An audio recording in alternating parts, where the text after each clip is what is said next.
جو یقین کی سٹیج پر آ جاتے ہیں کہ اللہ تعالیٰ کی آیت مبارکہ کہ اللہ کے راستے میں اپنی محبوب چیز خرچ کر دو، محبوب ترین چیز خرچ کر دو، تو اللہ تعالیٰ ایسی جگہوں سے پھر ان لوگوں کو ریوارڈ دیتے ہیں، ان لوگوں کو انعامات دیتے ہیں کہ بندہ سوچ بھی نہیں سکتا کہ ہم کلمہ پڑھنے والے لوگ ہیں، ہم اسلام کو ماننے والے لوگ ہیں، اللہ کے نبی صلی اللہ علیہ وسلم کو فالو کرنے والے لوگ ہیں، آپ کی سنت پر عمل کرنے والے لوگ ہیں، پھر کیا وجہ ہے کہ ہمارے معاشرے کے اندر شدت پسندی زیادہ ہے، ہمارے معاشرے کے اندر فرقہ واریت زیادہ ہے؟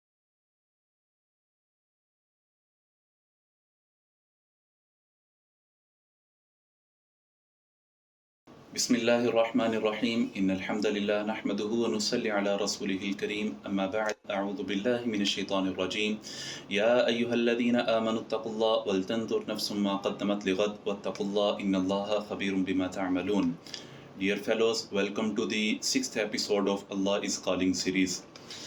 آج کی جو ہماری آیات مبارکہ ہیں ماشاءاللہ سوسائٹی کو بہتر کرنے کے لیے، سوسائٹی کو بلڈ کرنے کے لیے، اور اسلام کیسی سوسائٹی بنانا چاہتا ہے اور اسلام اپنے عمل کرنے والے لوگوں کو کیسا بنانا چاہتا ہے اور ان کی کیسی تربیت کرنا چاہتا ہے، ان کے اوپر جو ہے وہ آج ہماری آیات ہیں. آج کی ہماری جو آیات کا سبق ہے وہ ان چیزوں کے اوپر ہے. تو آئیے شروع کرتے ہیں. اعوذ باللہ من الشیطان الرجیم. الذين ينفقون في السراء والضراء والكاظمين الغيظ والعافين عن الناس والله يحب المحسنين. ہم اپنے معاشرے کے اندر رہتے ہوئے بہت ساری ایسی کمیاں کر جاتے ہیں یا بہت سے ایسی بہت ساری غلطیاں ہو جاتی ہیں کہ جس سے ہمارے رشتوں کے درمیان، ہمارے معاشرے کے درمیان رہتے ہوئے بہت سارے لوگ آپس میں اتنی دوریاں بڑھا لیتے ہیں، خاندانوں کے درمیان دوریاں آ جاتی ہیں، اور اس کی بنیادی وجوہات جو ہیں وہ چھوٹی چھوٹی چیزیں ہیں. تو اسلام اپنے ماننے والوں کے اوپر کی ایسی تربیت کرتا ہے، ان کو ایسی نصیحت کرتا ہے اور ان کی اس ڈائریکشن کے اوپر جو ہے وہ ان کو لے کے چلتا ہے تاکہ وہ ایسی چھوٹی چھوٹی چیزوں کو دور کر دیں اور معاشرہ جو ہے وہ خوبصورتی کے ساتھ آگے بڑھے. تو آج جو آیت ہم دیکھنے لگے ہیں، جو آیات آج ہم پڑھنے لگے ہیں، یہ اصل میں مومنین کی صفات ہیں، مومنین کی نشانی ہیں. اللہ تعالیٰ ان کے اندر پہلی نشانی جو بیان کرتے ہیں مومنین کی وہ یہ ہے الذین ينفقون فی السراء والضراء. سبحان اللہ. یعنی مومنین کی یہ بہت بڑی صفت ہے کہ یہ ہمیشہ خرچ کرنے والے ہوتے ہیں، بے شک تنگی ہو، بے شک آسانی ہو، جو بھی ان کا جس بھی حالت کے اندر ہو، جس بھی کنڈیشن کے اندر ہو، یہ ہمیشہ خرچ کرنے والے ہوتے ہیں. اور اسلام کے اندر جو ہے نا، اسلام کے اندر صدقہ کرنا، لوگوں کے اوپر خرچ کرنا، اللہ تعالیٰ کے راستے میں جو ہے وہ عطا کرنا، اللہ تعالیٰ کے راستے میں لوگوں کو دینا، اسلام کے اندر بہت بڑا عمل ہے. اتنا بڑا عمل ہے کہ ان لوگوں کے بارے میں کہ جو اللہ کے راستے میں صدقہ کرتے ہیں، ان کے بارے میں نبی صلی اللہ علیہ وسلم نے فرمایا کہ سبعۃ یظلهم اللہ تعالی فی ظلہ. یعنی اس دن جس دن کوئی سایہ نہیں ہوگا، عرش حشر والے دن، میدان محشر کے اندر جب کوئی سایہ نہیں ہوگا اللہ تعالیٰ کے سائے کے سوا، تو اللہ تعالیٰ ایسے لوگوں کو اپنے سائے کے اندر جگہ دیں گے جو اللہ تعالیٰ کے راستے میں اس طریقے سے خرچ کرتے ہیں، صدقہ کرتے ہیں کہ دائیں ہاتھ سے اگر کریں تو بائیں ہاتھ کو بھی اس کا علم نہ ہو سکے. تو اسلام کے اندر جو ہے نا وہ صدقہ بہت اہمیت رکھتا ہے، بہت زیادہ اہمیت رکھتا ہے. ہمارے ہاں سوسائٹی کے اندر یہ کلچر پایا جاتا ہے، یہ سمجھی جاتی ہے بات کہ بھئی اگر صدقہ کر دیں گے، اگر جو چیز ہمارے قریب ہے اس کو خرچ کر دیں گے تو پھر ہمارے پاس کیا بچے گا.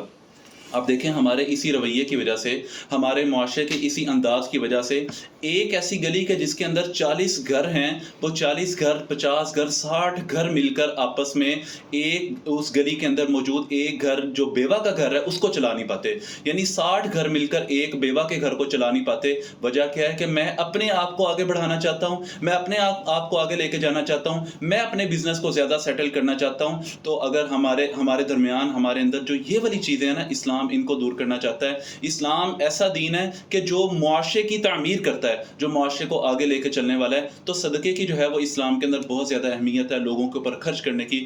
بلکہ احزاب کی جنگ ہے. اب دیکھیے یہاں پہ اللہ تعالیٰ نے جو الفاظ استعمال کیے نا، وہ یہ نہیں ہے کہ صرف آسانی کے اندر خرچ کرتے ہیں. آسانی کے اندر تو انسان جو ہے وہ بڑی آسانی کے ساتھ خرچ کر لیتا ہے کہ بھئی جو ہے وہ مال کی فراوانی ہے، ہمارا کاروبار بہت اچھا چل رہا ہے، پیسے بہت زیادہ ہیں اور بزنس جو ہے وہ ویل سیٹل ہو چکا ہے، ہمارے پاس پیسے اتنے زیادہ آگے کہ ہم اللہ تعالیٰ کے راستے میں خرچ کرتے جا رہے ہیں. لیکن اللہ تعالیٰ یہاں پہ جو لفظ استعمال کریں وہ یہ ہے الذین ينفقون فی السراء والضراء. یعنی وہ آسانی کے ساتھ ساتھ جو ہے وہ تنگی اور مشکل حالات کے اندر بھی خرچ کرتے ہیں. آپ دیکھیے کہ کتنے انسان کی زندگی کے اندر کتنے مشکل حالات آ سکتے ہیں. احزاب کی جنگ ہے اور نبی مکرم صلی اللہ علیہ وسلم کے پاس کھانے کو کچھ نہیں ہے. آپ کے صحابہ جو ہیں، آپ کے ساتھ چلنے والے، اپنے پیٹ کے اوپر ایک پتھر باندھتے ہیں. نبی مکرم صلی اللہ علیہ وسلم اپنے پیٹ کے اوپر 2 پتھر باندھتے ہیں اور اس وقت آپ جو ہے وہ اللہ تعالیٰ سے ایک دعا کر رہے ہیں.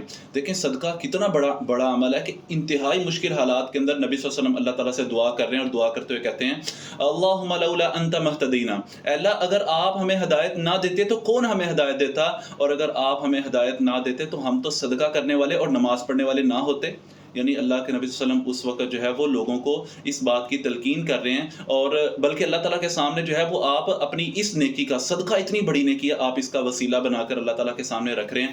تو ہمارے معاشرے کا جو رویہ ہے وہ یہ ہے کہ ہم جو ہے وہ لوگوں کو کم دیتے ہیں، وجہ کیا ہے کہ اگر ہم نے دے دیا تو ہمارے پاس باقی کیا بچے گا۔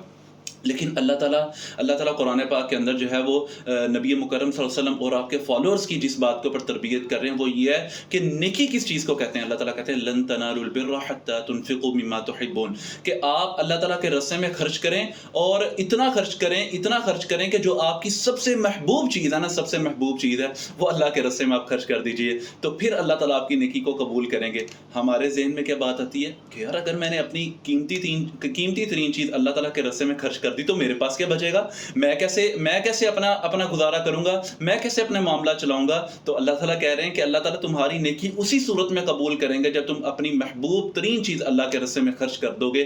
یعنی بہت مشکل بات ہے، توکل کرنا پڑے گا، اللہ تعالیٰ کے اوپر یقین رکھنا پڑے گا۔ یہ یقین کا وہ لیول آ گیا ہے کہ جہاں پر ہمارے لیے پہنچنا انتہائی مشکل ہے۔ لیکن جو لوگ ایسے لیول پر پہنچ جاتے ہیں، جو یقین کی سٹیج پر آ جاتے ہیں کہ اللہ تعالیٰ کی سایت مبارکہ کہ اللہ کے راستے میں اپنی محبوب چیز خرچ کر دو، محبوب ترین چیز خرچ کر دو، تو اللہ تعالیٰ ایسی جگہوں سے پھر ان لوگوں کو ریوارڈ دیتے ہیں، ان لوگوں کو انعامات دیتے ہیں کہ بندہ سوچ بھی نہیں سکتا۔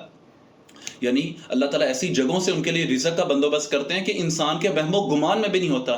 ایک چھوٹی سی بات میں اپنے فیلورز کے ساتھ جو ہے وہ شیئر کروں گا کہ ہمارے ایک استاد تھے گجرانوالہ کے اندر، محترم سلیم روف صاحب، وہ ایک دن ہمیں یہ بات بتلانے لگے، کہتے ہیں کہ غالباً 2010 سے پہلے کی بات ہے، کہتے ہیں کہ میری بیٹی میرے پاس آئی اور آ کے کہنے لگی کہ بابا جان میں نا عمرہ کرنا چاہتی ہوں۔ تو اب وہ میرے سے ڈسکس کرنے لگی کہ میرے سامنے اپنی فرمائش کا اظہار کرنے لگی کہ بابا جان میرا دل کرتا ہے کہ میں عمرہ کروں۔ تو میں نے کہا جس طرح ہمارے یہاں مڈل کلاس لوگ ہوتے ہیں، کہتے ہیں یعنی عام نارمل ایوریج گھرانے ہوتے ہیں کہ جن کے پاس بہت زیادہ پیسے نہیں ہیں، تو میں نے بیٹی کو کہا بیٹا آپ اپنی پاکٹ منی جمع کرو، تو اتنی پاکٹ منی جمع کرو کہ اللہ تعالیٰ آپ کو جب توفیق عطا فرمائے تو آپ جا کے عمرہ کر لینا۔ کہنے لگے کہ میری بیٹی نے پیسے جمع کرنے شروع کیے اور اس نے ماشاءاللہ پیسے جمع کیے، اس کے پاس اتنے پیسے ہو گئے کہ وہ عمرہ کر سکتی تھی۔ تو پاکستان کے نا مختلف علاقوں میں 2010 11 12 کی بات ہے غالباً، تو پاکستان کے مختلف علاقوں میں سیلاب آ گیا۔ کہتے ہیں کہ ہمارے گھر کے پاس جو مسجد تھی وہاں پہ ایک جو ہے وہ جو سیلاب کے دنوں کے اندر بہت زیادہ ایکٹیو تھے، کام کر رہے تھے، تو ایک ساتھی آئے اور انہوں نے آ کے وہاں پہ جمعہ پڑھایا، اور جمعے کے اندر انہوں نے یہ بات کہی کہ ہمارے جو بہن بھائی ہیں اس وقت مشکل حالت کے اندر ہیں، پریشانی کی حالت میں ہیں، اور ان کی کیفیت یہ ہے کہ ان کے سر پہ چھت نہیں ہے، ان کے پاس پہننے کے لیے کپڑے نہیں ہیں اور کھانے کے لیے کھانا نہیں ہے۔ آج مسلمانوں آپ لوگ آسانی کی حالت میں ہیں، اپنے بھائیوں کی مشکل حالت کے اندر مدد کریں، اللہ تعالیٰ اس دن آپ کی مدد کریں گے جس دن آپ کے اوپر مشکل حالات ہوں گے۔ تو کہتے ہیں کہ میں میرے دل کے اندر جو ہے نا ان کی بات اثر کی، اور میں گھر آیا، میں نے اپنی بیٹی کے سامنے یہ بات رکھی کہ میری غیرت یہ گوارا نہیں کر رہی کہ ہمارے گھر میں پیسے موجود ہوں اور ہمارے مسلمان بہن بھائی جو ہیں وہ پریشانی کی حالت میں ہوں۔ سبحان اللہ، کیسی تربیت، کیسی خوبصورت تربیت ہے کہ بیٹی نے جو پیسے جمع کیے تھے وہ اپنے باپ کے ہاتھ میں لا کے رکھ دیے کہ بابا جان یہ آپ پیسے لیں اور اللہ تعالیٰ کے راستے میں خرچ کر دیں، اللہ تعالیٰ مجھے اور پیسے دیں گے تو پھر میں انشاءاللہ عمرہ کر لوں گی۔ سبحان اللہ۔ تو یہ اس یقین پر اور اس یقین کے اس لیول پر پہنچنا انتہائی مشکل کام ہے، لیکن جب بندہ پہنچ جاتا ہے تو پھر اللہ تعالیٰ ایسی جگہوں سے ریوارڈ دیتے ہیں کہ بندہ سوچ بھی نہیں سکتا۔ کہتے ہیں کہ جب ہم نے اللہ تعالیٰ کے راستے میں خرچ کر دیا نا، تو چند دن بعد ہمیں مکہ المکرمہ سے جو ہے وہ میری بیٹی کے لیے نکاح کا پیغام آیا، اور میری بیٹی کا جو ہے وہ رشتہ مکہ کے اندر ہو گیا۔ پہلے شاید ساری زندگی ایک عمرہ کرتی، اب جتنے مرضی عمرے کرے۔ یہ اللہ تعالیٰ کی توفیق ہے، اور اللہ تعالیٰ صرف ان لوگوں کو نوازتے ہیں کہ جو اللہ تعالیٰ کے راستے میں وہ چیز خرچ کرتے ہیں کہ جو ان کے نزدیک سب سے محبوب ہے۔ اچھا، اس میں صرف پیسے نہیں ہیں، ہم سمجھتے ہیں کہ شاید اس میں صرف پیسہ اس سے مراد ہے۔ اللہ تعالیٰ کہتے ہیں لن تنالوا البر حتى تنفقوا مما تحبون، کہ تم اللہ کے راستے میں وہ چیز خرچ کرو جو تمہیں سب سے زیادہ محبوب ہے، تو یہ تمہاری نیکی کو اللہ تعالیٰ قبول کریں گے۔ اس کے اندر یہ ہو سکتا ہے کہ میری صلاحیتیں ایک وقت کے اندر میرے لیے محبوب ہیں، اگر میں نوجوان ہوں تو میرے پاس تو پیسے نہیں ہیں، میں تو اپنی اسٹڈی کو کنٹینیو رکھے ہوں، میں تو کالج میں جاتا ہوں، یونیورسٹی میں جاتا ہوں، تو پھر میرے نزدیک کیا چیز میرے لیے قیمتی ہے؟ میرا وقت انتہائی قیمتی ہے۔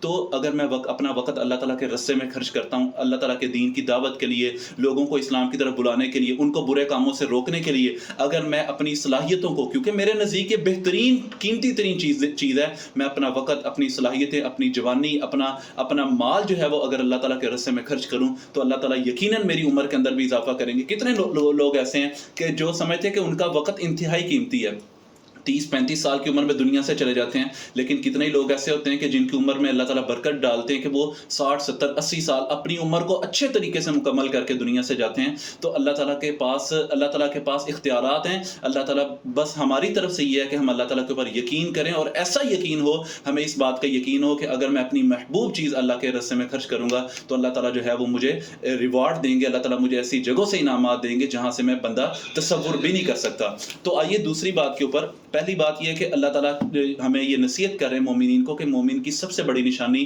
ایک بہت بڑی نشانی یہ ہے کہ مومن جو ہے وہ لوگوں کے اوپر خرچ کرنے والے ہیں تنگی اور آسانی میں. اس سے کیا ہوتا ہے؟ اس سے یہ ہوتا ہے کہ ہمارے معاشرے کے اندر وہ لوگ جو مشکل، اب دیکھیں نا حالات ہمارے کتنے پریشان کن ہیں. یعنی اس وقت مہنگائی کی جو کیفیت ہے، مہنگائی کے جو حالات ہیں، کتنا سفید پوش طبقہ ایسا، مڈل کلاس طبقہ ایسا ہے کہ جو پہلے اپنے آپ کو سروائیول کی کیفیت کے اندر لے کے چل رہا تھا، لیکن بجلی کے بل زیادہ ہو رہے ہیں اور پریشانیاں بڑھ رہی ہیں. تو ایسے کتنے ہی لوگ ہیں کہ ان کے گھروں کے اندر جو ہے وہ کئی دن کھانا نہیں بنتا، وہ ان کے گھروں کے اندر چولہا نہیں جلتا. لیکن ہمسایوں کو، جن کو اللہ تعالیٰ نے فراوانی عطا کی، جن کو اللہ تعالیٰ نے رزق عطا کیا، ان کو اس بات سے فکر نہیں ہے. کیوں؟ کیونکہ وہ اللہ تعالیٰ کے ان فرامین کو بھلا چکے ہیں. تو اللہ تعالیٰ اس لیے معاشرے کی اس بات کے اوپر تربیت کر رہے ہیں، مومنین کی صفت بیان کر رہے ہیں تاکہ معاشرہ مل کے آگے بڑھے اور معاشرہ جو ہے وہ مل کے ترقی کرے. ایسا نہ ہو کہ ایک بندہ ترقی کرتا چلا جائے اور باقی پیچھے رہتے چلے جائیں. تو ہمارے معاشرے کے اندر یہ جو خرابی ہے نا کہ امیر تر ہوتا چلا جا رہا ہے اور غریب تر ہوتا چلا جا رہا ہے، اس میں سب سے بڑی وجہ یہی ہے کہ لوگ اللہ تعالیٰ کے راستے میں خرچ نہیں کرتے. اور خرچ جو ہے وہ چیز ہم کرتے ہیں کہ جو ہمارے نزدیک جو ہے جس کی ویلیو کم ہے، ہاتھ ڈالا جیب میں، اور جو چینج ہے جس کو ہم چلر بولتے ہیں، ہم وہ اللہ تعالیٰ کے راستے میں خرچ کرتے ہیں. لیکن اللہ تعالیٰ کو جس چیز کی اللہ تعالیٰ ڈیمانڈ کرتے ہیں وہ ہماری قیمتی اور محبوب ترین چیز ہے. تو اللہ تعالیٰ ہمیں اس یقین کا وہ لیول عطا کریں کہ ہم اپنی محبوب، بہت مشکل ہے، اللہ تعالیٰ ہمیں وہ یقین کا لیول عطا کریں کہ ہم اپنی محبوب ترین چیز اللہ تعالیٰ کے راستے میں خرچ کر سکیں.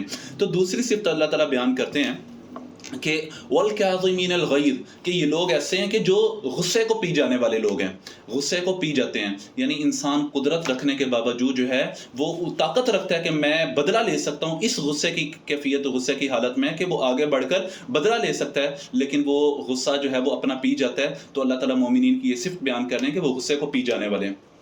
آج ہمارے ہاں کیا ہوتا ہے کہ غصے میں کوئی شخص آتا ہے تو وہ یہ جملہ بولتا ہے کہ بھئی سب باتیں ٹھیک ہیں لیکن میرے سے یہ بات برداشت نہیں ہوتی.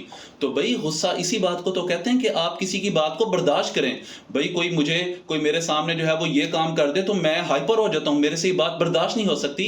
تو مومن کی بہت بڑی صفت ہے. نبی مکرم صلی اللہ علیہ وسلم کی حدیث مبارکہ آپ نے فرمایا پہلوان وہ نہیں ہے جو دوسرے کو بچھاڑ دے، بلکہ پہلوان وہ ہے جو غصے کی حالت میں اپنے آپ پر قابو رکھے، اپنے غصے کو پی جائے. او کما قال رسول اللہ صلی اللہ علیہ وسلم. تو اسلام کے اندر جو ہے نا وہ اس بات کی بہت اہمیت ہے. یعنی معاشرے کی تکمیل کے لیے، معاشرے کی تعمیر کے لیے، سوسائٹی کے اندر امن کو بحال کرنے کے لیے، سوسائٹی کو بلڈ کرنے کے لیے یہ غصہ بہت بڑی چیز ہے کہ اس کو قابو میں رکھا جائے، اس کو پی جایا جائے. تو ابو ہریرہ کہتے ہیں کہ ایک شخص آیا نبی مکرم صلی اللہ علیہ وسلم کے پاس، اس نے کہا اے اللہ کے نبی مجھے وصیت کیجئے، یعنی مجھے کوئی آپ نصیحت فرمائیے، مجھے کوئی وصیت کیجئے. تو آپ نے اس کو یہ وصیت کی، آپ نے اس کو فرمایا کہ لا تغضب، تم غصہ نہ کرو. اس نے پھر کہا کہ اللہ کے نبی مجھے کوئی کسی اور بات کی وصیت کیجئے. آپ نے پھر کہا لا تغضب، اور تیسری مرتبہ آپ نے پھر کہا لا تغضب. یعنی یہ کتنی بڑی اہمیت ہے کہ اس بات کی کہ آپ 3 مرتبہ اس کو کہہ رہے ہیں کہ تم غصہ نہ کرو. غصہ جو ہے وہ لوگوں کے معاملات کو خراب کر دیتا ہے، رشتوں کو آپس میں توڑ دیتا ہے، اور رشتے جب آپس میں ٹوٹتے ہیں تو پھر کئی سال لگتے ہیں رشتوں کو بنانے میں، لیکن غصے کی وجہ سے لمحات لگتے ہیں کہ رشتے جو ہے وہ ٹوٹ جاتے ہیں. اب میں نے کچھ وقت پہلے جو ہے وہ ایک واقعہ پڑھا ہے کتاب کے اندر. تو اس میں وہ واقعہ تذکرہ کرتے ہیں، کہتے ہیں کہ ہمارے ہاں ایک کیس ہمارے سامنے آیا. اب وہ غصے کے اوپر سارا کیس ہے. کہتے ہیں بچپن کے کچھ دوست بیٹھے، ان کی عمر تقریباً 60-65 سال تھی. بچپن کے دوست سے وہ اکٹھے ہوئے ایک جگہ پہ کافی عرصے کے بعد، اور وہاں پہ گپ شپ کر رہے ہیں، ایک دوسرے کے ساتھ ہنسی مذاق کر رہے ہیں. اور مذاق کے اندر جو ہے نا وہ بات یہاں تک پہنچتی ہے کہ وہ کہتے ہیں کہ بچپن کے اندر فلاں جگہ پہ جو زمین تھی نا وہ میری زمین تھی، دوسرا کہتا ہے نہیں وہ ہمارے خاندان کی زمین تھی. یعنی وہ مذاق مذاق میں جو ہے وہ بات اتنے غصے میں بڑھتی ہے، اتنے غصے میں بڑھتی ہے کہ وہ ایک جس جگہ پہ موجود تھے تو ان میں سے ایک شخص جو ہے نا وہ آگے بڑھتا ہے اور آگے بڑھ کے گن اٹھاتا ہے اور دوسرے شخص کے جو ہے نا وہ سر کے اوپر رکھ کے، یعنی اس کے ماتھے سے اوپر رکھ کے جو ہے نا وہ فائر کر دیتا ہے. اس کا مقصد جو ہے وہ اس کو ہٹ کرنا نہیں ہوتا، بلکہ اس کو دھمکی لگانا ہوتا ہے، اپنا لہجہ جو ہے وہ اس طرح کا رکھتا ہے. تو جب وہ فائر کرتا ہے نا تو دوسرے شخص کو فائر لگتا نہیں ہے، لیکن وہ غصے میں آ جاتا ہے کہ میری عزت کے اندر کمی ہوئی ہے، مجھے وہاں پہ ذلیل کیا گیا. تو وہ گھر آتا ہے اور ساری رات سو نہیں پاتا، اور وہ بدلہ لینے کے لیے اس کے دل کے اندر جو ہے وہ جذبات اس کے بڑھتے ہیں. شیطان اس کے ذہن کے اندر بات ڈالتا ہے کہ بھی تمہاری ایک عزت تھی، دوستوں کے درمیان تمہاری ناک کٹ گئی. تو وہ چیزیں، یہ جذبات اس کے دل کے اندر بڑھتے رہتے ہیں. تو صبح ہوتی ہے تو وہ اس کا جو دوست ہوتا ہے جس نے فائر کیا تھا وہ گاڑی چلانے والا ہوتا ہے، ڈرائیور ہوتا ہے. تو وہ اپنے دوست کو پیچھا کرتا ہے اور اس جگہ پہ جاتا ہے جہاں پہ اس کا دوست موجود ہوتا ہے. تو وہ نشانہ لیتا ہے، دور ایک جگہ پہ بیٹھتا ہے. تو یہ جو نشانہ لینے والا شخص ہے اس کی نظر تھوڑی سی کمزور ہوتی ہے. تو یہ فائر کرتا ہے نشانہ لے کے اور 3 فائر کرتا ہے اور وہاں سے واپس آتا ہے اور پولیس والوں کے پاس جاتا ہے، جا کے کہتا ہے کہ میں نے فائر کر دیا، اب آپ جو ہے نا مجھے گرفتار کر لیں، بھلے آپ نے مجھے سزا دینی ہے، پھانسی کی سزا دے دیں، آپ نے میرے اوپر کوئی جرمانہ عائد کرنا ہے، جرمانہ کر دیں، میرا دل اب ٹھنڈا ہو چکا ہے، میں نے اپنا بدلہ لے لیا، تو میں جو ہے نا وہ اب آپ جو کرنا چاہتے ہیں کر لیں. تو کچھ وقت گزرتا ہے، اس کے اوپر ایف آئی آر وغیرہ ہوتی ہے، لوگ جو ہے اس کے گھر والے اس کے پاس آتے ہیں اور اس سے پوچھتے ہیں کہ آخر تم نے کیا کیا، کیوں یہ کیا معاملہ. تو وہ کہتا ہے کہ میرے اوپر فلاں نے فائر کیا تھا، میرے دوست نے، اور میں نے اب میرے سینے کو ٹھنڈک پہنچ گئی ہے، میں نے اپنا بدلہ لے لیا. تو کچھ دیر کے بعد جو ہے نا اس کا وہ دوست جس کے اوپر اس نے فائر کیا ہوتا ہے وہ تھانے کے اندر آ جاتا ہے. اب یہ اس کو دیکھ کے حیران ہوتا ہے کہ یہ یہاں پہ کیسے پہنچ گیا. تو جب وہ تھانے کے اندر آتا ہے تو پتہ لگتا ہے کہ جس کے اوپر یہ فائر کرنا چاہتا تھا نا، اس نے فائر کیا، لیکن گولی جو ہے نا وہ اس کی چونکہ نظر کمزور تھی، گولی کسی اور کو جا کے لگی. ایک معصوم بندہ جو ہے نا وہ اس کے غصے کی وجہ سے موت کا شکار ہو گیا. تو یہ سن کے وہ جو ہے وہ دکھ کی وجہ سے وہ وہیں پہ گر جاتا ہے، بے ہوش ہو جاتا ہے. یعنی غصہ جو ہے وہ اتنی بری بیماری ہے کہ کئی ایک لوگ ہمارے معاشرے کے اندر جو ہے وہ غصے کی وجہ سے اپنے رشتوں کو توڑ بیٹھتے ہیں، اپنا ایسا نقصان کر بیٹھتے ہیں کہ جس کو بعد میں جس کی پوری ساری زندگی جو ہے جس کے اوپر ان کو شرمندگی کا سامنا کرنا پڑتا ہے. اچھا، یہاں پہ ایک اور بات سمجھنے والی ہے. ہمارے جو داعی ہیں، جو لوگ دین کی دعوت دینے والے ہیں، ان کا مزاج جو ہے وہ ایسا بن چکا ہے کہ بھئی میں نے کسی کو دعوت دی، میں کسی کو اللہ تعالیٰ کی طرف بلا رہا ہوں، سچی بات کی طرف بلا رہا ہوں، کسی نے میری دعوت قبول نہیں کی تو آگے سے میرا رویہ کیا ہونا چاہیے. یعنی ہمارا رویہ عموماً معاشرے کے اندر داعیان دین کا رویہ وہ غصے والا ہو جاتا ہے کہ میں دین کی دعوت دے رہا ہوں اور یہ میری دعوت کو قبول نہیں کر رہا. ہمارے الفاظ کے اندر، ہمارے جذبات کے اندر، ہمارے ذہن کے اندر شدت آ جاتی ہے کہ بھئی دیکھو میں نے اس کو دعوت دی دین کی اور یہ دین کی اللہ کی بات نہیں مان رہا. تو ہم اس کے اوپر جو ہے وہ غصے کے اندر آ جاتے ہیں، اور یہ غصے میں آنے کی وجہ سے یہ معاملہ ہوتا ہے کہ ہمارے کئی ایک داعیان دین ایسے ہیں کہ وہ اپنی دین کی دعوت کی موٹیویشن کو لوز کر بیٹھتے ہیں. ہمارے ہاتھ میں کسی کو دین کے اوپر لے کے آنا نہیں ہے کہ ہم کسی کو پکڑیں اور اس کو دین کے اوپر لے آئیں اور اس کو زبردستی جو ہے وہ دین کے اوپر لے کے آئیں، بلکہ ہمارے ہاتھ میں کیا ہے، ان اريد الا الاصلاح ما استطعت، کہ ہم تو صرف اصلاح کا ارادہ رکھتے ہیں. وما توفیقی الا باللہ، توفیق اللہ تعالیٰ کے ہاتھ میں ہے. تو داعیان دین کو چاہیے کہ جب وہ کسی کو دعوت دیں تو دعوت دینے کے بعد اگر کوئی دعوت کو قبول نہیں کرتا تو غصے کا اظہار کرنے کے بجائے دکھ کا اظہار کیا جا سکتا ہے، افسوس کا اظہار کیا جا سکتا ہے، اللہ تعالیٰ سے دعا کی جا سکتی ہے. لیکن یہ جو رویہ ہے کہ کوئی میری دعوت کو قبول نہیں کرا تو اس کے اوپر میں غصے میں آ جاؤں، یہ ہرگز جو ہے وہ نبی صلی اللہ علیہ وسلم اور آپ کے صحابہ کا طریقہ نہیں ہے. تو تیسری اللہ تعالیٰ یہاں پہ جو خوبی بیان کر رہے ہیں مومنین کی، کہ مومنین کی جو تیسری خوبی ہے وہ یہ ہے کہ والعافین عن الناس، کہ یہ لوگوں کو معاف کرنے والے ہیں. مومنین جو ہیں وہ لوگوں کو معاف کرنے والے ہیں. یہ اصل میں غصے کے ساتھ جڑی ہوئی چیز ہے کہ مومن جو ہے وہ لوگوں کو معاف کرنے والے ہیں، والعافین عن الناس، کہ لوگوں سے درگزر کرنے والے ہیں. اچھا، ہمارے ہاں معاشرے کے اندر کیا ہے کہ ہمارے معاشرے کے اندر کیا ہوتا ہے کہ جب کوئی ایسا معاملہ ہے کہ کوئی کسی کا کیس ہمارے ہاتھ میں آ جائے، کسی سے غلطی ہو جائے، کوئی چھوٹا غلطی کر بیٹھے جس کے اوپر میں قابو پا سکتا ہوں، تو میرا جملہ کیا ہوتا ہے کہ ابھی تم مجھے جانتے نہیں ہو، میرے خاندان کو تم جانتے نہیں، تم کالج یا یونیورسٹی سے باہر تو نکلو، میں تمہیں دیکھ لوں گا، میں تمہارا دیکھنا کیا حال کرتا ہوں، میں بھی اپنے دوستوں کو فون کرتا ہوں. تو یہ چھوٹی چھوٹی باتیں ایسی ہوتی ہیں کہ ہم اپنی زبان سے ادا کرتے ہیں یہ الفاظ، اور ہم ایسا بدلہ لینے کے اوپر ہم ایسا بدلہ لینے کے اوپر تیار ہو جاتے ہیں کہ ہمارے ذہن کے اندر ہوتا ہے کہ اگلے کا اتنا نقصان کر دو کہ کبھی جو ہے نا یہ بول نہ پائے. تو یہ جو بات ہے نا مومن کی صفت ہے والعافین عن الناس، کہ یہ معاف کرنے والے ہیں. آج ہمارے معاشرے کے اندر اس کا فقدان ہوتا جا رہا ہے. آپ دیکھیں سوسائٹی کے اندر، ہماری سوسائٹی کے اندر کہ ہم کلمہ پڑھنے والے لوگ ہیں، ہم اسلام کو ماننے والے لوگ ہیں، اللہ کے نبی صلی اللہ علیہ وسلم کو فالو کرنے والے لوگ ہیں، آپ کی سنت پر عمل کرنے والے لوگ ہیں. پھر کیا وجہ ہے کہ ہمارے معاشرے کے اندر شدت پسندی زیادہ ہے، ہمارے معاشرے کے اندر فرقہ واریت زیادہ ہے، ہمارے معاشرے کے اندر سنی شیعہ فساد زیادہ ہے؟ ہم تو دین کے اوپر عمل کرنے والے ہیں، دین تو جوڑنے کا نام ہے. نبی مکرم صلی اللہ علیہ وسلم تو اپنے معاشرے کے اندر آئے جوڑنے کے لیے. آپ تو رشتوں کو جوڑنے والے تھے اور آپ تو صلہ رحمی کرنے والے تھے، آپ تعلق توڑنے والے نہیں تھے. آج ہمارا رویہ معاشرے کے اندر یہ بن چکا ہے کہ ہم لوگ تعلق توڑنے والے ہوتے ہیں. ہم نبی صلی اللہ علیہ وسلم کی سنت پر عمل نہیں کرتے، ہم رشتوں کو جوڑتے کم ہیں اور توڑتے زیادہ ہیں. تو اب ہوتا کیا ہے ہمارے معاشرے کے اندر، کیا ایک بہت بڑا مسئلہ آ گیا کہ پہلے چند سال پہلے ہمارے معاشرے کے اندر دینی فرقہ واریت جو ہے بہت زیادہ تھی. اللہ تعالیٰ نے فضل فرمایا، آج ہمارے معاشرے کے اندر جو ہے وہ دینی فرقہ واریت کا تقریباً خاتمہ ہو چکا ہے. لوگ اپنے اندر صبر لے کے آ چکے ہیں. لیکن ہم بدقسمتی دیکھیے ہمارے معاشرے کے اندر سیاسی فرقہ واریت بہت زیادہ بڑھ گئی ہے. لوگ ایک دوسرے کی باتوں کو قبول نہیں کرتے، لوگ ایک دوسرے کے خلاف پروپیگنڈا کرتے ہیں اور اس نہج پر جا پہنچتے ہیں کہ کسی طرف سے ایک بات ملتی ہے اور لوگ فیس بک کے اوپر دیکھ لیں، فیس بک کو سکرول ڈاؤن کرتے چلے جائیں. ایک سیاسی جماعت کے لوگ دوسری سیاسی جماعت کو قبول نہیں کرتے، وہاں پہ قتل کا معاملہ آ جاتا ہے، لوگ قتل کرنے کے لیے تیار ہو جاتے ہیں. وجہ کیا بنتی ہے کہ ہماری آنکھوں پہ عقیدت کی وہ اینک لگی ہوتی ہے کہ کبھی بھی ہم اپنے سیاسی لیڈر کی غلطی کو تسلیم نہیں کرتے. جب عقیدت بڑھتی ہے نا، عقیدت بڑھتی ہے تو اس کا نقصان یہ ہوتا ہے کہ شدت پسندی لوگوں کے اندر آتی ہے. تو اللہ کے نبی صلی اللہ علیہ وسلم لوگوں کو جوڑنے والے تھے. ہمارے معاشرے کے اندر کیا ہوتا ہے کہ لوگ جو ہے نا، لوگ وہ شدت پسندی کے اندر اتنا زیادہ آ چکے ہیں. ایک سیاسی پارٹی کہتی ہے جب میں حکومت کے اندر آؤں گی تو دوسروں کو گرفتار کر لوں گی، وہ دوسرے پارٹی کے نمائندوں کو، رہنماؤں کو گرفتار کرتے ہیں، اور جب دوسروں کی حکومت آتی ہے تو وہ پہلے والوں کو گرفتار کر لیتے ہیں، تیسرا کوئی آتا ہے تو وہ دونوں کو گرفتار کر لیتے ہیں. یعنی ہر کوئی اپنی بقا کی خاطر کیا کر رہا ہے، ایک دوسرے کو گرفتار کر رہے ہیں. اور اس کا نتیجہ کیا نکل رہا ہے؟ اس کا نتیجہ یہ نکلتا ہے کہ ہمارے معاشرے کے اندر شدت پسندی کے اندر اضافہ ہو چکا ہے. ہمارے معاشرے کے نوجوانوں کا آج بہت بڑا مسئلہ ہے. ہمارے ملک پاکستان جو لا الہ الا اللہ کے نام پہ حاصل کیا گیا، ملک پاکستان کے اندر لوگوں کا بہت بڑا، نوجوانوں کا بہت بڑا مسئلہ یہ ہے کہ لوگ شدت پسندی کی طرف بڑھتے چلے جا رہے ہیں. الحمدللہ مسلم اسٹوڈنٹس لیگ پورے ملک کے اندر یہ کام کر رہی ہے. ہم نوجوانوں کے پاس جاتے ہیں پورے ملک کے اندر اور نوجوانوں سے یہ شدت جو ہے نا، اس کا خاتمہ کرنا چاہتے ہیں. اب دیکھیں ایک سیاسی پارٹی ہے نا، ہمارے پاس اس طرح کی کئی ایک مثالیں موجود ہیں. پاکستان کی ایک بڑی سیاسی پارٹی، اس کا جو وزیر خزانہ ہے، دوسری سیاسی پارٹی میں اسی وزیر خزانہ کا بھائی جو ہے وہ گورنر ہے. کیسی عجیب بات ہے.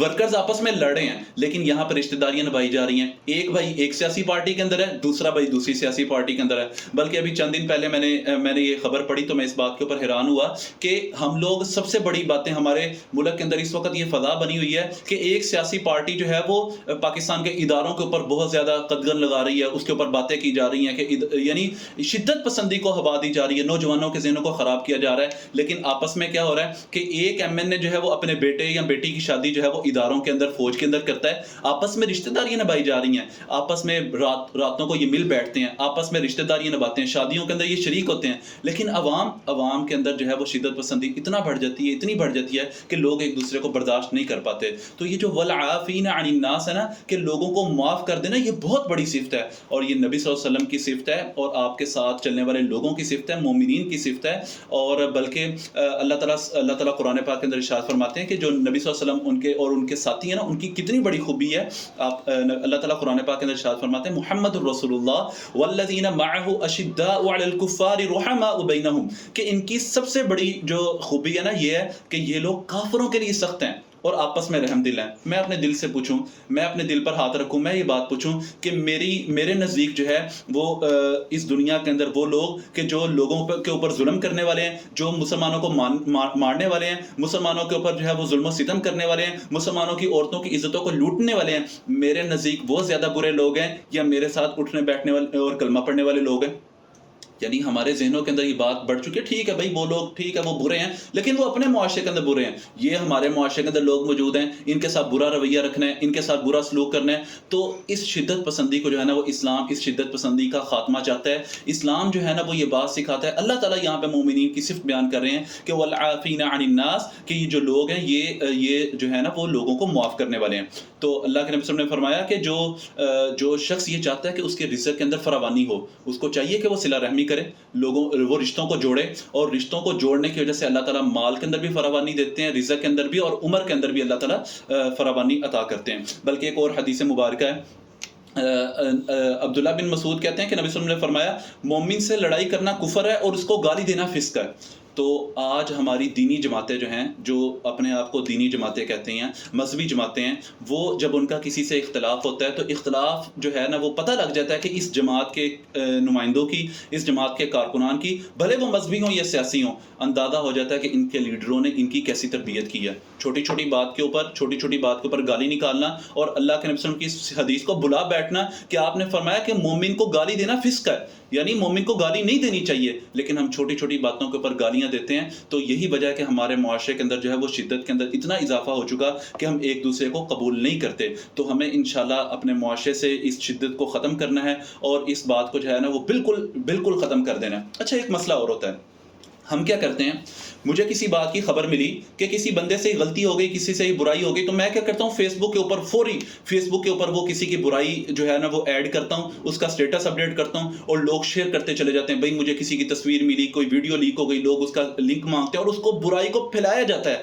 تو اسلامک معاشرے کے اندر جو ہے نا وہ اسلامک معاشرہ جو ہے وہ برائی کو کنڈم کرتا ہے، برائی کو روکتا ہے اور نیکی کو جو ہے وہ پروان چڑھاتا ہے. بدقسمتی دیکھیے کہ ہمارا جو میڈیا ڈپارٹمنٹ ہے، ہمارے میڈیا چینلز ہیں، وہ زیادہ سے زیادہ کس بات کی خبر دیتے ہیں کہ فلاں جگہ پر جو ہے وہ کسی لڑکی کے ساتھ برا سلوک ہو گیا، کسی بچے کو اغوا کر لیا گیا، کہیں پہ چوری ہو گئی، کہیں پہ ڈکیتی ہو گئی. ان چیزوں کو زیادہ سے زیادہ پروموٹ کیا جاتا ہے. ویب چینلز کو دیکھ لیں، ان کی تو ساری کی ساری کوریج جو ہے نا وہ پولیس اسٹیشن کے اندر ہے کہ وہ کون مجرم آ رہا ہے، اس نے کیسے جرم کیا، کس طرح، یعنی لوگوں کو ہم رسہ دکھا رہے ہیں کہ بھئی جرم کا رسہ کیا ہو سکتا ہے. اور چھوٹی چھوٹی بات جو لوگوں کے ذہن کے اندر نہیں ہوتی، اس بات کے اوپر لوگوں کا ذہن تیار کیا جا رہا ہے کہ بھئی اگر آپ کے ساتھ ایسا ہو جائے تو آپ تو کسی کو قتل کر سکتے ہیں، ان کو رسہ بتایا جا رہا ہے. تو ہمارے معاشرے کے اندر یہ چیز ہونی چاہیے کہ اگر کوئی بندہ برائی کرتا ہے تو اس کی برائی کو چھپا دیں، اس کے عیب کو چھپانا چاہیے اور نیکیوں کو زیادہ سے زیادہ پروان چڑھانا چاہیے تاکہ لوگوں کے دلوں کے اندر جو ہے وہ معاف کرنے کا جذبہ پیدا ہو. اللہ کے نبی صلی اللہ علیہ وسلم نے فرمایا کہ 3 چیزوں پر میں قسم کھاتا ہوں کہ صدقہ کرنے سے مال کم نہیں ہوتا.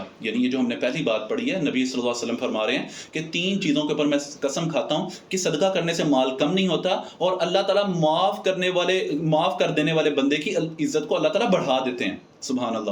یعنی اگر کسی کو معاف کر دیں تو اس کی عزت کو اللہ تعالیٰ بڑھا دیتے ہیں اور جو اللہ تعالیٰ کے لیے جھک جاتا ہے اللہ تعالیٰ اسے اونچا کر دیتے ہیں. صحیح مسلم کی حدیث ہے، او کما قال رسول اللہ صلی اللہ علیہ وسلم.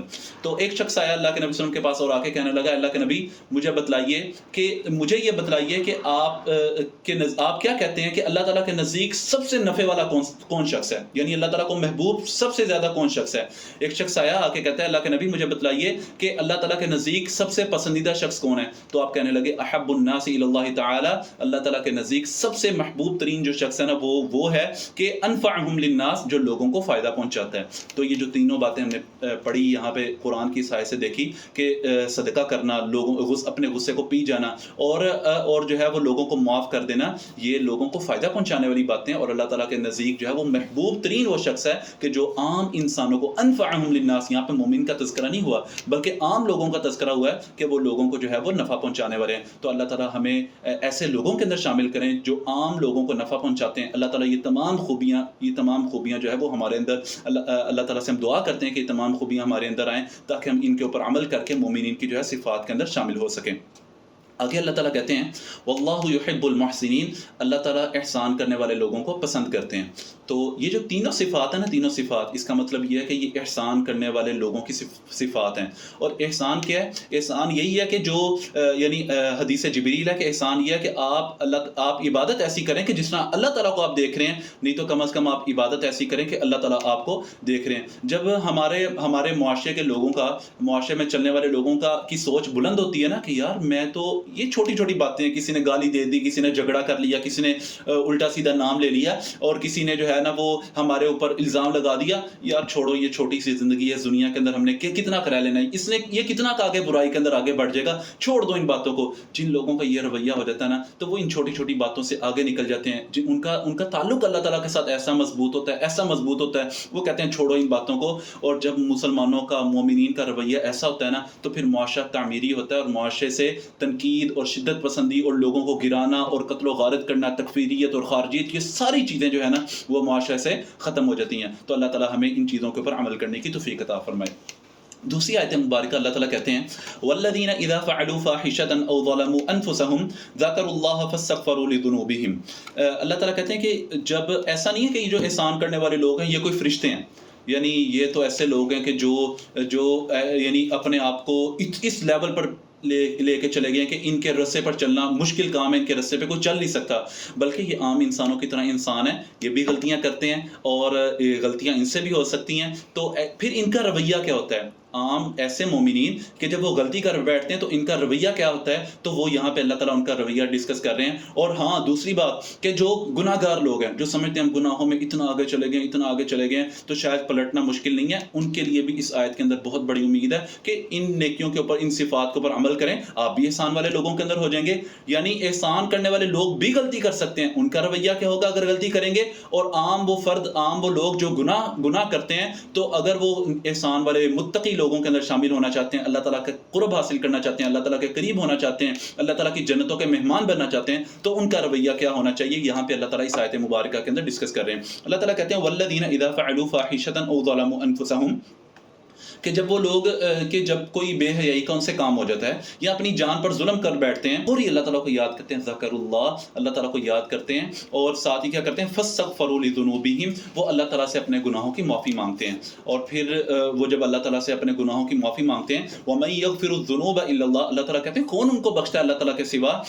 یعنی اللہ تعالیٰ وہاں پہ ان کا رویہ بیان کر رہے ہیں کہ جیسے ان سے کوئی غلطی ہوتی ہے فوری اپنے رب کی طرف پلٹ آتے ہیں۔ وَلَمْ يُصِرُّوا عَلَى مَا فَعَلُوا وَهُمْ يَعْلَمُونَ، ان کا رویہ ایسا نہیں ہوتا کہ وہ غلطی کریں اور اس کے اوپر ڈٹ جائیں، ڈٹنے والے لوگ نہیں ہوتے، غلطی کی فوری اللہ تعالیٰ کی طرف آئے، فوری پلٹے اور اللہ تعالیٰ سے جو ہے نا وہ اس کے اوپر معافی مانگی۔ بلکہ یہاں پہ ایک حدیث مبارکہ میں آپ کے سامنے رکھتا ہوں، بلکہ قرآن کی آیت ہے، اللہ تعالیٰ کہتے ہیں اِلَّا مَن تَابَ وَآمَنَ وَعَمِلَ عَمَلًا صَالِحًا، کہ جب وہ گناہ کرتے ہیں اور پھر توبہ کرتے ہیں تو توبہ کرنے کے بعد ان کے اعمال ایسے ہوتے ہیں کہ فَأُولَٰئِکَ يُبَدِّلُ اللَّهُ سَيِّئَاتِهِمْ حَسَنَاتٍ، اللہ تعالیٰ ان کی جو برائیاں ہیں ان کو بھی نیکیوں کے اندر تبدیل کر دیتے ہیں۔ تو مومن جو لوگ ہیں نا، مومن ایسا نہیں ہے کہ ان سے غلطیاں نہیں ہوتی، غلطی کر بیٹھتے ہیں، نمازوں میں سستی ہو جاتی ہے، گناہ کا ارتکاب ہو جاتا ہے، کوئی نہ کوئی جو ہے وہ اونچ نیچ ہو جاتی ہے ان سے، اللہ تعالیٰ کی نافرمانی کا شکار ہو جاتے ہیں، تو اللہ تعالیٰ کہتے ہیں کہ جیسے ہی وہ ہماری طرف پلٹتے ہیں تو ہم ان کے تمام گناہوں کو جو ہے وہ معاف کر دیتے ہیں۔ تو حدیث میں آپ کے سامنے رکھنے لگا ہوں کہ ابو ہریرہ کہتے ہیں نبی صلی اللہ علیہ وسلم سے میں نے سنا، آپ فرما رہے تھے ایک بندے نے گناہ کیا، ایک بندہ گناہ کرتا ہے اور اس نے کہا اے میرے رب میں نے گناہ کیا، آپ مجھے معاف کر دیں۔ تو اللہ تعالیٰ کہتے ہیں کہ کیا میرا بندہ جانتا ہے کہ میں اس کا رب ہوں جو معاف کرنے والا ہے؟ تو اور گناہوں کی وجہ سے میں پکڑتا ہوں تو اللہ تعالیٰ جو ہے نا اپنے بندے کو معاف کر دیتے ہیں۔ پھر کچھ وقت گزرتا ہے جب تک اللہ تعالیٰ اس کو گناہ سے روک کے رکھتے ہیں، وہ رکتا ہے، پھر اس سے غلطی ہوتی ہے، گناہ کرتا ہے، پھر وہ یہ کہتا ہے کہ اللہ آپ مجھے معاف کر دیں، میرے سے غلطی ہو گئی، وہ تسلیم کرتا ہے۔ تو اللہ تعالیٰ کہتے ہیں کہ کیا میرا بندہ جانتا ہے کہ میں اس کا رب ہوں جو گناہ کے اوپر جو ہے وہ اس کی پکڑ بھی کر سکتا ہوں اور اس کے گناہ کو معاف بھی کر سکتا ہوں؟ تو اللہ تعالیٰ جو ہے نا وہ اس کو معاف کر دیتے ہیں۔ پھر کچھ وقت گزرتا ہے، اس سے پھر غلطی ہوتی ہے، پھر وہ کہتے ہیں اے اللہ، یعنی وہ پھر اللہ تعالیٰ کی طرف پلٹتا ہے، ذکر اللہ فاستغفروا لذنبہم، وہ فوری اللہ تعالیٰ کی طرف پلٹتا ہے، کہتا ہے اے اللہ آپ میرے رب ہیں، میرے گناہوں کو معاف کر دیجئے۔ اللہ تعالیٰ کہتے ہیں میرے بندے کو، یعنی میرا بندہ جانتا ہے کہ میں اس کا رب ہوں اور میں اس کے گناہوں کی وجہ سے اس کو پکڑ سکتا ہوں اور اس کے گناہوں کو معاف بھی کر سکتا ہوں۔ اللہ تعالیٰ کہتے ہیں اس کو ہم نے معاف کیا، جو مرضی یہ کرتا چلا جائے ہم نے اس کو چھوڑ دیا۔ یعنی وہ جب غلطی کرے گا اللہ تعالیٰ کی طرف آئے گا اور سچے دل سے توبہ کرے گا تو اللہ تعالیٰ اس کے گناہوں کو معاف کر دیں گے۔ ہمارے ہاں یہ لوگ یہ سمجھتے ہیں کہ میری غلطی اتنی زیادہ ہو چکی ہے تو میں اپنی غلطی کے اندر اتنا آگے بڑھ چکا ہوں، اب تو معافی کا کوئی سوال ہی نہیں ہے۔ اچھا یہ بات ہمارے نوجوانوں کو سمجھنی چاہیے۔ شروع میں گناہ، اللہ تعالیٰ کہتے ہیں والذین اذا فعلوا فاحشہ، یعنی جو بے حیائی اور برائی کا کام ہے، شروع میں گناہ انسان اس وجہ سے کرتا ہے کہ وہ لذت محسوس کرنا چاہتا ہے، لیکن آہستہ آہستہ گناہ اس کی عادت بن جاتے ہیں اور ان گناہوں کو چھوڑنا جو ہے نا وہ بہت زیادہ مشکل ہو جاتا ہے، لیکن وہ لوگ جو علم رکھنے والے ہیں، وہ لوگ جو اللہ تعالیٰ کے قریب ہیں، جو لوگ اللہ تعالیٰ کے اوپر یقین رکھتے ہیں اور اللہ تعالیٰ سے معافی مانگنے والے لوگ ہیں، ان کو اس بات کا اندازہ ہے۔ اس کی بلکہ مثال اس طرح دی جاتی ہے کہ ایک شخص ایسا اس کے پاؤں کے اندر کوئی کانٹا چبھ گیا یا اس کے جسم کے اندر کوئی کانٹا چبھ گیا اور وہ کانٹے کی وجہ سے زہر اس کے جسم کے اندر پھیلنا شروع ہو گیا۔ جب وہ زہر اس کے جسم کے اندر پھیلتا ہے اس کو اس چیز کا احساس ہے کہ اگر میں کانٹا نکالوں گا تو درد ہوگی، تو وہ کانٹا بھی نکالتا ہے، کیوں؟ اس کو پتا ہے کہ یہ جو زہر ہے نا، زہر یہ میرے پورے جسم کے اندر پھیل جائے گا، تو وہ وہاں پہ کسی چیز کے ساتھ اس کو سک کر کے زہر کو بھی باہر نکالتا ہے۔ اس کے اوپر اس کو تکلیف بھی ہوتی ہے لیکن وہ برداشت کرتا ہے کیونکہ وہ جانتا ہے کہ یہ زہر اس کے لیے بہت زیادہ نقصان دہ ہے۔ تو جو لوگ غلطی کرتے ہیں یا مستقل غلطی کرتے رہتے ہیں، جب ان کو احساس ہوتا ہے تو وہ فوری جو ہے وہ اپنے رب کی طرف پلٹتے ہیں، اور اس بات میں کوئی شک نہیں ہے کہ گناہ کو چھوڑنا انتہائی مشکل کام ہے۔ لوگ آگے بڑھتے ہیں کہ تو اتنا حاجی، پہلے تو گناہ کیا کرتا تھا، اب ہمیں نمازوں کی تلقین کرتا ہے، اب تو دیکھ مسجد سے باہر نہیں نکلتا۔ گناہ کو چھوڑنا بہت مشکل کام ہے، لیکن جب تک گناہ انسان کے جسم کے اندر رہتا ہے، جب تک گناہ جو ہے وہ مکمل توبہ انسان نہیں کرتا، تو گناہ جو ہے وہ اپنے اثرات جسم کے اندر چھوڑتا رہتا ہے۔ تو سچے دل سے اللہ تعالیٰ سے توبہ بھی کرنی چاہیے، گناہ کے اوپر استقامت جو ہے وہ نہیں اختیار کرنی چاہیے۔ ولم یصروا والا جو ہے وہ ہمارا رویہ نہیں ہونا چاہیے، بلکہ اللہ تعالیٰ سے معافی مانگتے رہنا چاہیے۔ تو یہ بات یاد رکھنی چاہیے، جب انسان کو گناہ کا احساس ہو جاتا ہے نا، تو پھر اس کی اصلاح کی ابتدا ہوتی ہے۔ لوگ گناہ کرتے چلے جاتے ہیں، ان کو احساس ہی نہیں ہوتا، تو ایسے لوگوں کے دلوں کو اللہ تعالیٰ مہر لگا لگا کے جو ہے ان کے دل کو اللہ تعالیٰ مکمل جو ہے وہ سیاہ کر دیتے ہیں۔ پھر ایسے لوگوں کو بالکل سمجھ نہیں آتی کہ وہ کن غلطیوں کے اندر جو ہے وہ اپنی زندگیوں کو بسر کر رہے ہیں۔ تو آخری آیت مبارکہ ہم دیکھتے ہیں، اللہ تعالیٰ کہتے ہیں کہ اولئک جزاؤہم مغفرہ، کہ یہ لوگ کہ جو اتنے بڑے بڑے کام کر رہے ہیں، انتہائی مشکل ہے۔ جنت کوئی آسان نہیں ہے کہ جنت کے اندر آپ نے سوچا اور آپ نے کہا کہ میں نے جنت پہ جانا، آپ جنت کے اندر چلے جائیں۔ آپ دیکھیں کہ مومنین کی جو صفات بیان ہو رہی ہیں، جس کے بعد کہہ رہے ہیں اللہ تعالیٰ کہہ رہے ہیں اولئک جزاؤہم مغفرۃ من ربہم وجنات تجری من تحت الانہار خالدین فیہا، یعنی جن جنتوں کا اللہ تعالیٰ وعدہ کر رہے ہیں نا، ان جنتوں کے اندر آنا، ان جنتوں کے اندر جانا، وہ ان صفات کے اوپر عمل کر کے جو ہے وہ انسان جنت کے اندر جا پائے گا۔ اور ان صفات کے اوپر عمل کرنا آسان نہیں ہے، یعنی کسی اپنی محبوب چیز اللہ کے راستے میں خرچ کرنا، کسی کو معاف کر دینا، غصے کو پی جانا، اور جب آپ گناہ کرتے ہیں تو اللہ تعالیٰ سے فوری معافی مانگ لینا، یہ بہت مشکل کام ہے۔ لیکن جو لوگ یہ کام کرتے ہیں، ان افراد کی وجہ سے، خوبصورت افراد ہیں، معاشرے کے بہترین افراد ہیں، ان لوگوں کی وجہ سے معاشرہ آگے بڑھتا ہے۔ یہ لوگ معاشرے کے قیمتی فرد ہیں، قیمتی افراد ہیں، یہ لوگ معاشرے کو آگے لے کے جانے والے، معاشرے کی تعمیر کرنے والے لوگ ہیں۔ تو ایسے لوگوں کے بارے میں اللہ تعالیٰ کہتے ہیں اولئک جزاؤہم مغفرہ، ان کی جو جزا ہے نا وہ مغفرت ہے، یعنی پھر اللہ تعالیٰ ایسے لوگوں کو معاف کر دیتے ہیں، ان کی غلطیوں کو، ان کی کوتاہیوں کو معاف کر دیتے ہیں۔ اور من ربہم، ان کے رب کی پاس جو ان کے لیے مغفرت ہے، وجنات تجری من تحت الانہار، اور ایسے خوبصورت باغات ہیں کہ جن کے نیچے جو ہے وہ نہریں بہتی ہیں، خالدین فیہا، اور ایسے لوگ جو ہیں وہ ہمیشہ ان نہروں کے اندر رہیں گے، ہمیشہ ان جنتوں کے اندر رہیں گے، اور ہمیشہ جو ہے وہ ان نعمتوں سے فائدہ اٹھاتے رہیں گے۔ انسان کی دنیا کے اندر کیا کیا آسائشیں ہو سکتی ہیں، انسان کس کام کے لیے زندگی بسر کرتا ہے؟ ایک جو ہے وہ اس کا کھانا ہو سکتا ہے، اس کے لیے رہائش ہو سکتی ہے، اس کا کپڑا ہو سکتا ہے، اور اسی طرح اس کا مکان، رہنے کی جگہ، یا پھر اس کی بیویاں ہو سکتی ہیں۔ تو سوچیں ذرا کہ اگر ہم دنیا کے اندر رہتے ہوئے ان چیزوں کو، دنیاوی چیزوں کو چھوڑ دیں، اور ان غلطیوں کو جو ہے وہ چھوڑ دیں، جو غلطیاں یہاں پہ ڈسکس ہوئی ہیں، ان غلطیوں کو ہم چھوڑ دیں صرف اس لیے کیونکہ اللہ تعالیٰ کے پاس جو ہے وہ یہ تمام چیزیں موجود ہیں، اللہ تعالیٰ کے پاس یہ تمام آسانیاں موجود ہیں۔ تو سوچیں ذرا کہ میں جس دنیا کے گھر کے لیے اتنی کوشش کرتا ہوں، کیا میرا دنیا کا گھر زیادہ خوبصورت ہے یا جنت کا محل زیادہ خوبصورت ہے؟ جو رزق مجھے دنیا کے اندر عطا کیا جاتا ہے، جس کے لیے میں غصہ کرتا ہوں، جھوٹ بولتا ہوں، لوگوں کو معاف نہیں کرتا، وہ رزق زیادہ قیمتی ہے، یہ جنت کا رزق زیادہ قیمتی ہے؟ میرا دنیا کا لباس زیادہ قیمتی ہے، جنت کا لباس زیادہ قیمتی ہے؟ یا پھر میری اس دنیا کے اندر میرے رشتے، میرے قریبی لوگ، یا میری بیویاں اس دنیا کے اندر لوگ زیادہ قیمتی ہیں، یا پھر جنت کی حوریں اور جنت کی بیویاں زیادہ قیمتی ہوں گی؟ تو اللہ تعالیٰ ہمیں عمل کرنے کی توفیق عطا فرمائے۔ اللہ تعالیٰ کہتے ہیں وَنِعْمَ أَجْرُ الْعَامِلِينَ، یہ عمل کرنے والے لوگوں کے لیے، اچھے اعمال کرنے والے لوگوں کے لیے جو ہے وہ اللہ تعالیٰ کے پاس ان کا بدلہ موجود ہے۔ اللہ تعالیٰ ہمیں عمل کرنے کی توفیق عطا فرمائے، ان خوبیوں کے اوپر جو ہے وہ اللہ تعالیٰ ہمیں دوام بخشے کہ ہم ہمیشہ ان خوبیوں کے اوپر عمل کرتے رہیں۔ عزیز ساتھیوں، انتہائی مشکل کام ہے ان خوبیوں کے اوپر عمل کرنا۔ تو اس ویک کا جو ہے وہ ہمارا سبق جو ہے، اس ویک کے اوپر جس کام کے اوپر عمل کریں گے، جو ہماری اسائنمنٹ ہے وہ یہ ہے کہ اگر ہمارے خاندان میں، اگر ہمارے قریبی رشتہ داروں میں کسی سے کوئی غلطی ہوئی ہے تو اس کو معاف کر دیجئے، کسی سے کوئی جھگڑا ہوا ہے تو اس سے صلح کیجئے، اور صرف اس لیے کیجئے کہ اللہ تعالیٰ کا یہ حکم ہے۔ اللہ تعالیٰ ہمیں عمل کرنے کی توفیق عطا فرمائے۔ جزاک اللہ خیر۔ السلام علیکم ورحمۃ اللہ۔